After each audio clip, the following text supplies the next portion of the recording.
Vous êtes prêts? Les deux petits loups de la lune argentée.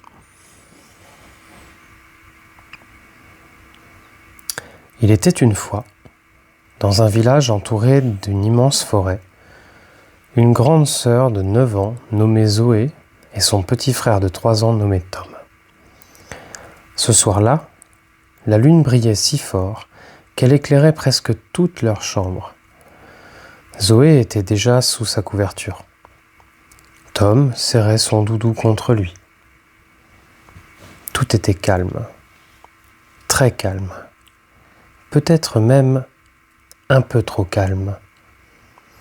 Soudain, quelque chose grattait doucement derrière la porte. Tom ouvrit de grands yeux. « Zoé, c'est quoi ?»« Je sais pas, » répondit-elle en chuchotant. Puis ils entendirent un petit bruit. « Aouh !» Mais ce n'était pas un hurlement effrayant.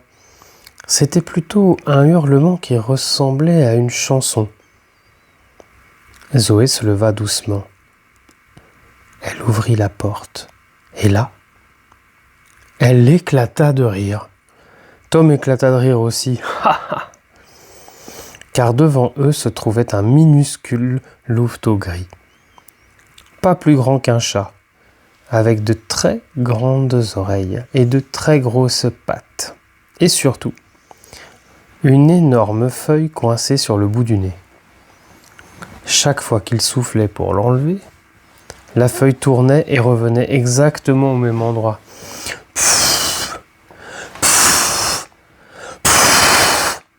Rien à faire. La feuille restait collée. Tom riait tellement qu'il en avait le hoquet.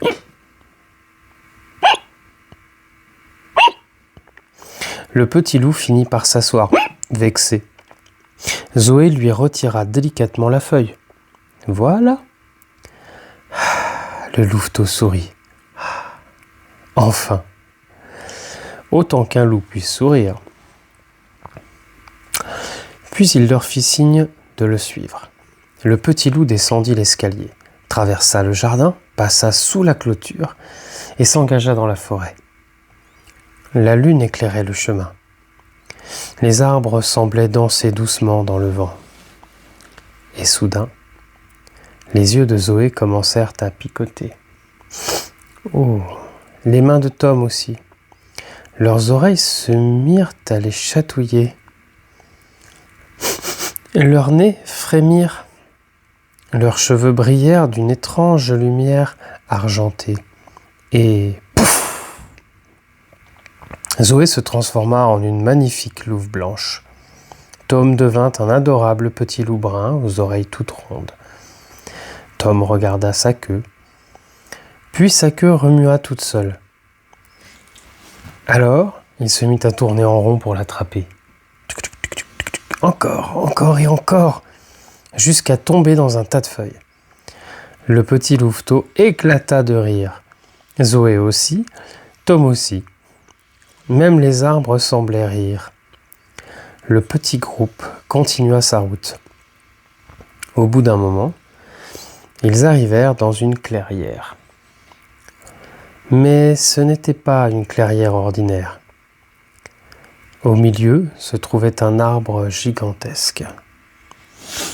Un arbre si grand que sa cime semblait toucher les étoiles. Et dans cet arbre vivaient des dizaines d'animaux. Des écureuils, des lapins, des hérissons, des hiboux et même une vieille tortue. Très très vieille. Très très très vieille. Je sais pas. Tellement vieille qu'elle disait parfois « Quand j'étais jeune » et tout le monde répondait « Oui, oui, on sait ». La tortue avança lentement, très lentement, extrêmement lentement, à tel point qu'un escargot la dépassa, puis se retourna pour l'attendre. Enfin, arrivé devant Zoé et Tom, Elle dit. Nous avons besoin de votre aide. Pourquoi ? Demanda Zoé. Parce qu'un grand malheur est arrivé. Tom ouvrit de grands yeux. Les lapins aussi.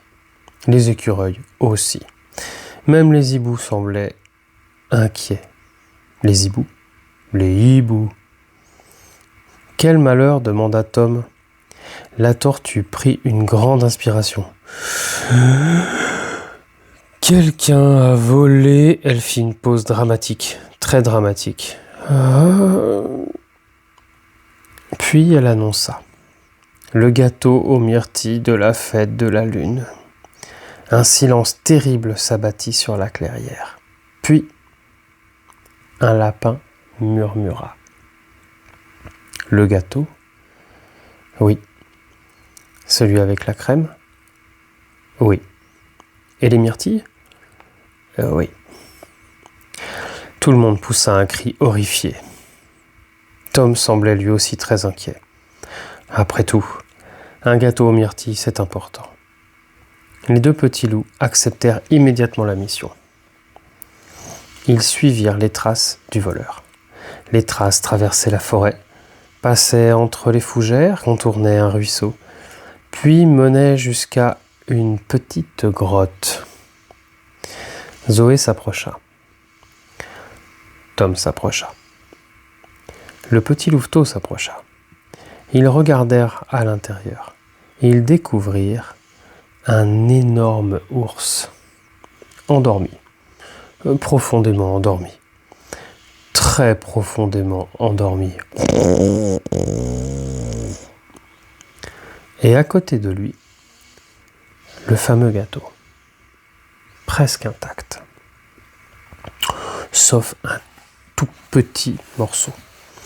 L'ours ouvrit un œil, puis l'autre, et soupira.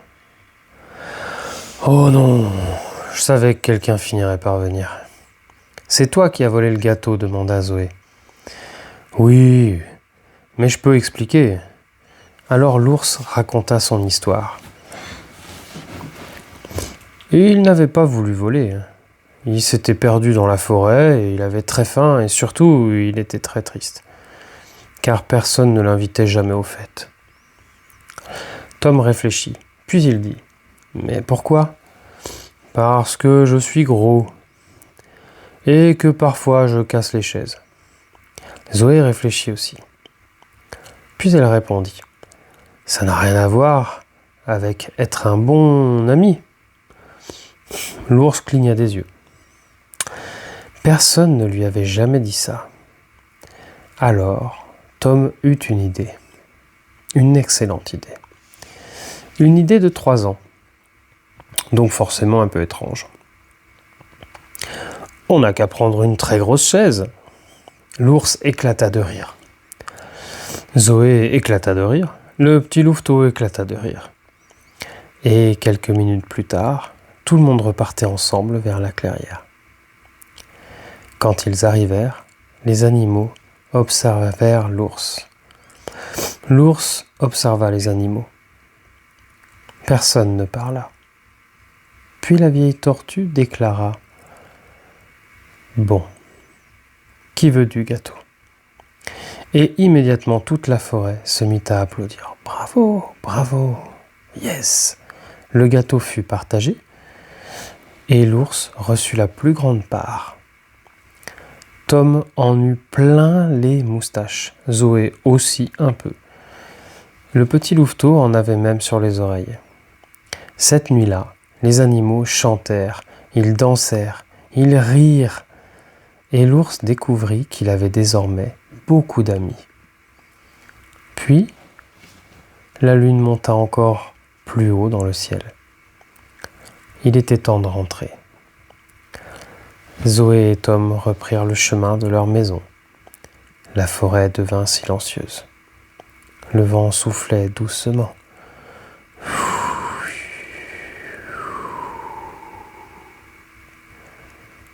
Les étoiles scintillaient au-dessus d'eux.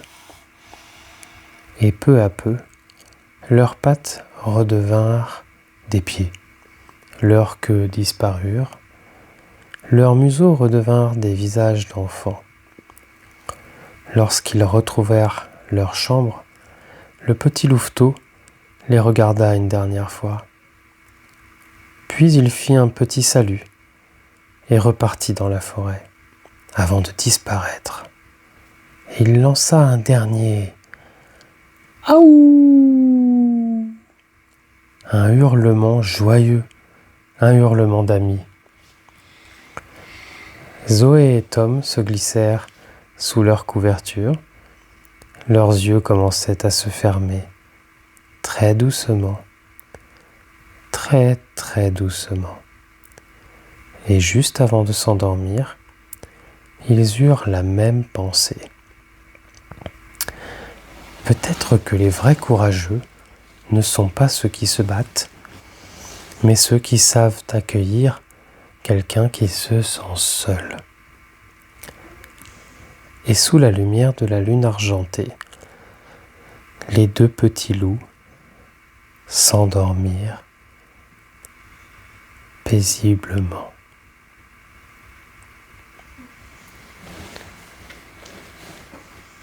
Fin.